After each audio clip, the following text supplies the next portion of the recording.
We had a lot of volatility in both directions today. Pretty much started with notable weakness in the NASDAQ, but while it was really weak, we had the healthcare sector and the financial sector and the Russell 2000 holding on just fine. We then saw bulls buy the dip all morning. We then hit a key resistance level, which we will look at, and then we rolled over with a notable pullback into the afternoon. And now we've got Meta dumping after hours on earnings, but semiconductors are offsetting it, and QQQ is flat. So a lot is going on. You have market environments sometimes where all of our major sectors are going up and doing the same thing or going down and doing the same thing. And currently we're in a market environment due to earnings where there's a lot of back and forth. So you can't really say, if someone says I'm bearish the market or bullish the market, it's extremely vague because today being bearish the NASDAQ was great. Being bearish the financial sector was a losing trade. So those are two very different things. So S&P 500, at this point in time, since I started to get a bull lean last week, I've just been checking off everything that I want to see from the bulls as far as proving to me that I'm looking in the right direction. That being said, we know daily consolidation is inevitable in bounces and in uptrends. So we're at the point in the bounce where I'm scouting on a daily basis signs that daily consolidation is shaping up. The next big check mark that I need from the bulls is another daily higher low and higher high to be the result of next consolidation to show continued follow through from the bulls through earnings season. If we get that, I then zoom out and then we start to have enough space for a weekly higher low to be the result of the next pullback. With where we're at right now, I don't have that confidence. It's not a big enough bounce for me yet. But if we get one more daily higher low and higher high, then I start to have that confidence. So still watching closely. S&P 500 is clearly stronger than the NASDAQ. The futures chart has a nice 4-hour uptrend with EMA 12 support. And we headed into this morning watching that uptrend and it held. 38.13 support held by a small margin, but it held. And now we're testing that level again. Let's see if we can draw an uptrending resistance line that is valid for us to be keeping an eye on. I like that one. And as far as support is concerned, it was more like a channel than a rising wedge. I would have had it right like that. So you can say we're playing around on this support line here after hours, but what the size of this pullback did do is it did create a lot of space for an hourly lower high to be the result of the next bounce. And if we confirm an hourly downtrend, then daily consolidation is going to be underway. It's essentially what it's boiling down to. So if we break the low of today tomorrow, candle's about to close, daily consolidation underway, and we watch to see what that looks like. How much retracement do we see? How much bear volume is behind it? Do we see bulls buy first hourly oversold conditions?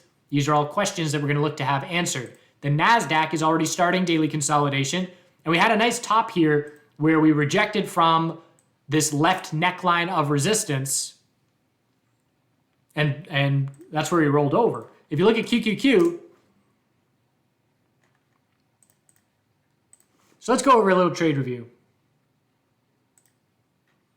Just going to grab a message here from midday in terms of what I was looking at. And I didn't play NASDAQ short here. I was still messing around with NIO short. But it was a good setup as far as what bears want to be looking for. And again, just a checklist, one after the other. So this was right at noon. We could just put it on the chart, can't we?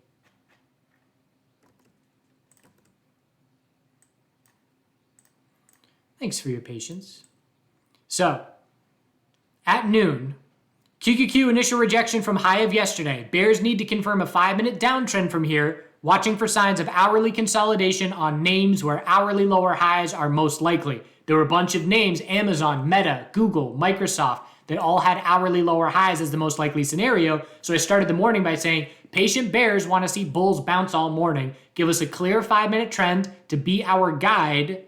And then the loss of that 5-minute uptrend will be the first indication that hourly lower highs are being set. So an aggressive bear is making an entry and just playing off the high of yesterday. A patient bear is saying, okay, there's a little bit of weakness. There's a 5-minute pullback. Granted, we're still in an uptrend, but we just pulled back a decent amount on the 5-minute after rejecting from the high of yesterday. Then a bear can scout a 5-minute lower high. If you don't want to scout that 5-minute lower high, you're waiting for the first 5-minute downtrend. As soon as that happens, 5-minute lower high and lower low, the probabilities of hourly consolidation increase notably. Doesn't have to mean hourly consolidation is coming, but that's the signal that we're looking for. That's the first 5-minute downtrend of the entire day. And from that point, it was nothing but bears on that drop down.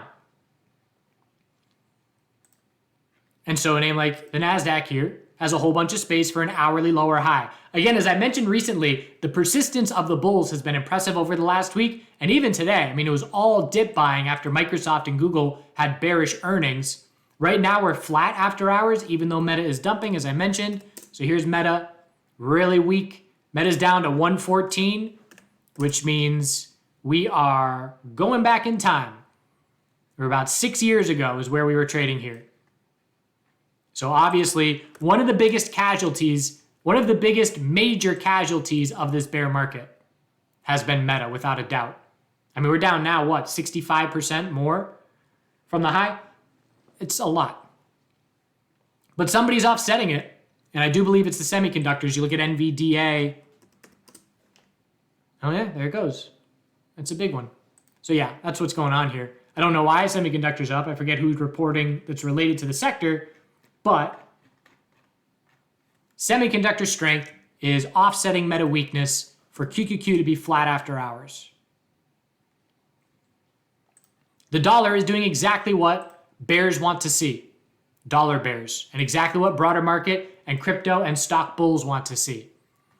We had the first weekly lower high all year. That is now translated into the first weekly downtrend all year. 2 trading days left. We'll see where we close relative to EMA 12, but there's already a significant victory for the dollar bears. Monthly inside bar is likely to form, and if it breaks bear, monthly consolidation will be underway. What bears want to see is after we get one more bounce here, daily lower high, lower low. Keep that pullback going.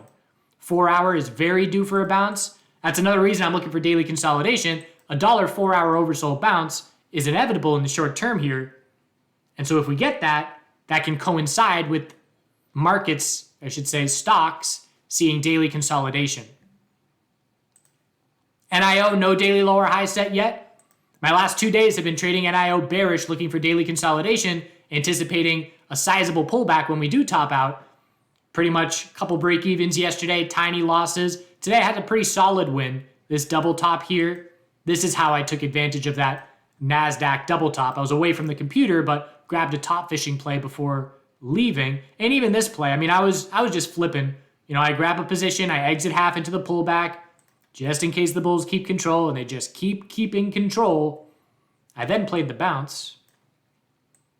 But I'm still going to scout NIO bearish on a daily basis, because when the lower high is set, and as long as I'm not taking any losses, anything notable, when that lower high is set, I'm looking for a lot of pullback.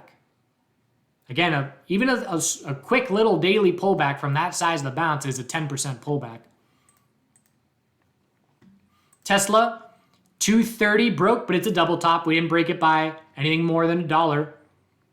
And watching to see, are we going to see an inverse head and shoulders here? We would have to break the low of yesterday for a daily lower high to be set, or a double top, I should say, to be set to try and set up that inverse. But a very clear resistance in the short term. Semiconductors, upper wick today, but after hours, we're up a bit. We can see it's NVDA more than the semiconductor ETF here.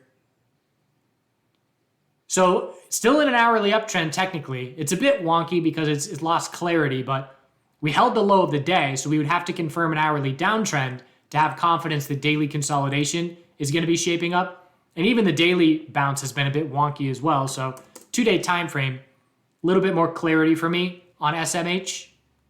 INTC still in that swing. Upper wick there. Earnings tomorrow. I'm probably going to hold through earnings here because we dropped 10% and we're getting back to my original stop loss anyway. So it would have to be real ugly.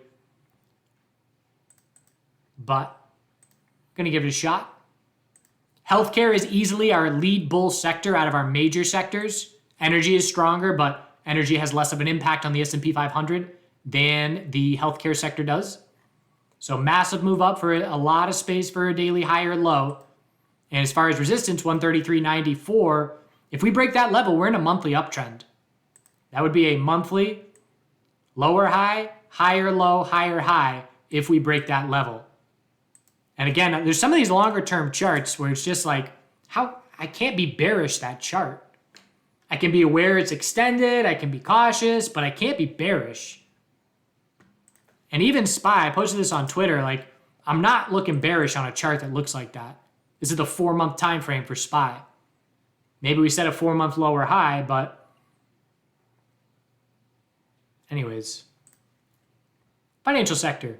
Bearish reversal candle. If we break the low of today, tomorrow, daily consolidation is underway. Hourly downtrend will be our guide during that daily consolidation. Bulls will have to change the hourly trend back in their favor for a daily higher low to be set. IWM, growth bulls followed through. They stood out yesterday. They stood out this morning, but a big sell-off with the rest of the market here into the end of the day. Still an hourly uptrend. Close here. So bears have to confirm an hourly downtrend for a clear daily pullback. But again, we're ready for daily consolidation, especially with where the dollar stands. I believe the VIX got real beat up today as well. 4-hour RSI on the VIX. Also oversold, not as crushed, but biotech sector. So this is a bit of a red flag for bulls because we had a very clear tightening range that broke bull, but we were a bit extended into that break. This is not my ideal kind of an equilibrium break. The reason being, if I'm going to buy a break of 83, by the time I'm buying over the last 3.5 days, the price is already up 9%. So that's why I like them nice and tight, because if we reject and give us one more little higher low and then make the break, it's like going into a resistance test with the bulls tired versus the bulls being well rested. So big pullback here as well. Again, still an hourly uptrend, but we did create some space for the potential of an hourly lower high to be the result of the next bounce. Energy still very strong. Again, back here we could see energy is positioned really well for if oil and natural gas bulls can put in any kind of momentum shift. And so they did. Well, hardly natural gas, just a couple day bounce, but oil did. And energy has been responding very well to that. And just like that, energy is testing the all-time high when you're adjusted for dividends. It's the strongest sector out there that I've seen. Gold, daily uptrend confirmed with no follow-through means zoom out and be cautious of a potential rising wedge. I'm now on the weekly time frame. All right, gold, I believe you're double bottom, but if you don't break 1730, it's still a weekly downtrend. And you've been in a weekly downtrend for 6 months. Silver's a little bit stronger, but same boat. I'm more skeptical of metals just because they're participating the least over this last week.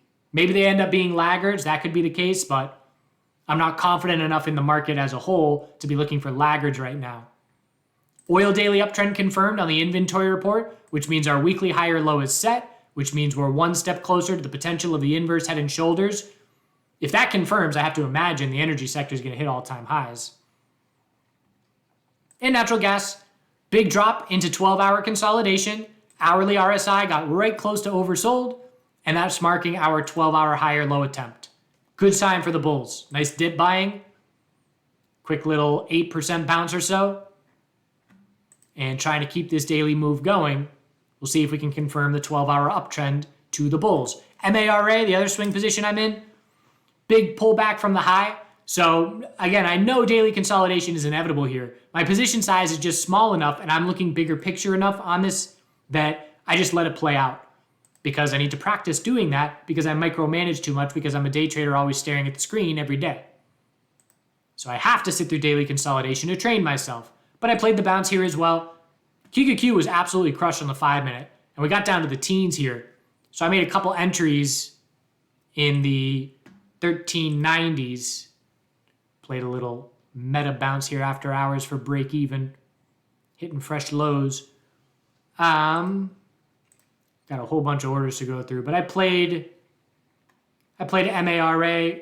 I guess, just believe me. I played MARA on the bounce in the 1390s. And quick little bounce just to right to 5-minute EMA 12. Got a bunch of little trades for me today. Ended up being a decent little day. Yesterday I was red. Today I got it back, so I'm pretty much where I was at the high of the week, which is all right. And now we watch for daily consolidation. I'm scouting NIO short very carefully, very cautiously, but I'm watching for it on a daily basis. And other than that, let's see what the daily consolidation looks like in the broader market when we do see it. I appreciate you watching. Have a good rest of your day and do good things. I'm gone tomorrow. Lori will be in touch.